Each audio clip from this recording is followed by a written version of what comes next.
kasi yan ang naging kaibigan ko. So, sa industriya wala namang kailangan i-competition kung komportable ka naman at sa sarili mo. Tsaka hindi mo kailangan gawin competition ng mga bagay. Lahat yan sa trabaho lang.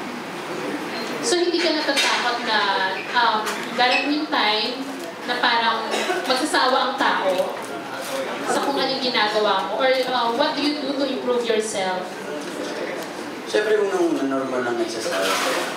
Wala naman tayong magagawa. Pero mas maganda ka dahil lagi meron tayong bagong binibigay.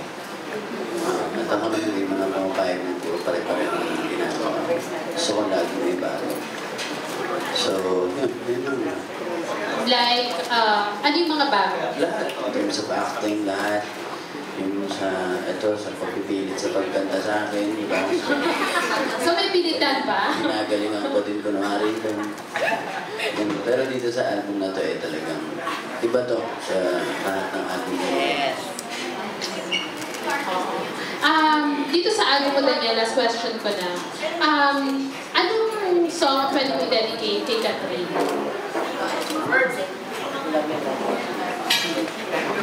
Meron ba?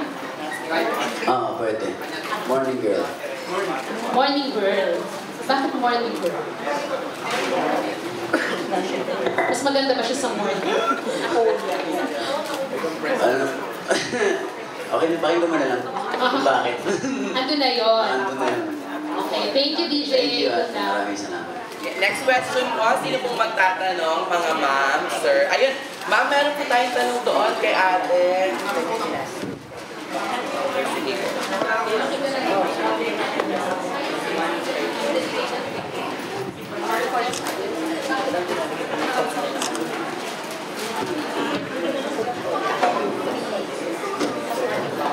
My question, Daniel, hi. From Astrid.ph. If there's a song or kung may kanta ka ngayon na pinakamalapit sa nangyayari sa buhay mo, anong particular song title ang best describes yung buhay mo ngayon? I feel good. I feel good? Pwede sample? Okay. Pangit yung mic. Hindi akin to. Can you expound bakit I feel good? Kasi mama, I feel good talaga. Yun na yun, nasa title pa lang. Hindi mo na kailangan explain. Okay, thank you and good luck. Thank you so much. We're down to our last two questions, mga ma'am and sir. Sino po ang gustong magtanong para sa ating last two questions? Maraming salamat po. Ako na lang. Hindi ako katanong. Si Mary. Ay, si ma'am. Ayan. Kayo, Sir Peter, may question kayo? Kuya RK, may question. Ayan. Mary Professor. Since natanong na yung about the concert, tanong ko na yung reaction mo na sobrang trending yung show ninyo ngayon, na umaabot sa million yung tweets ng fans ninyo. Anong reaction mo?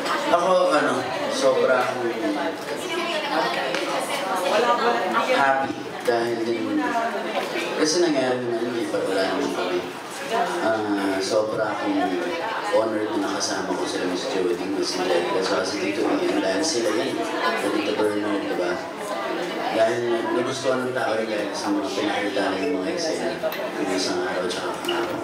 Pero kahapon yung first na labas ng yung dalawa, talagang pinag-usapan. Pinalabat mo ba si Bako? Yes!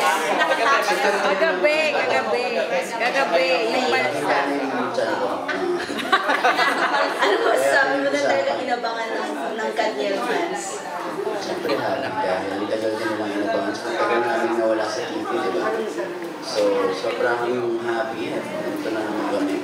Nasa TV na naman kami. At abangan po natin ang mga wala. Marami pang mangyayari. Okay. Okay. Ni Kuya Ruel. Wait lang po. Didiscuss lang ni Jai yung about sa live feed. Ayan na nga mga kapamilya. Siyempre, ito rin po ang kauna-unahan ng ABS-CBN na concert po natin na live na mapapanood din sa halagang 250 pesos lang po sa iba't ibang lugar sa SM Cinema, sa Iloilo, sa Davao, Cebu, Mega Center, Cabanatuan, Dasmariñas, Cavite, Naga at Pampanga. Siyempre, kung wala naman kayo sa bahay, dahil yung mga nasa bahay, pwede rin pong mag-subscribe via Sky Cable Pay-Per-View.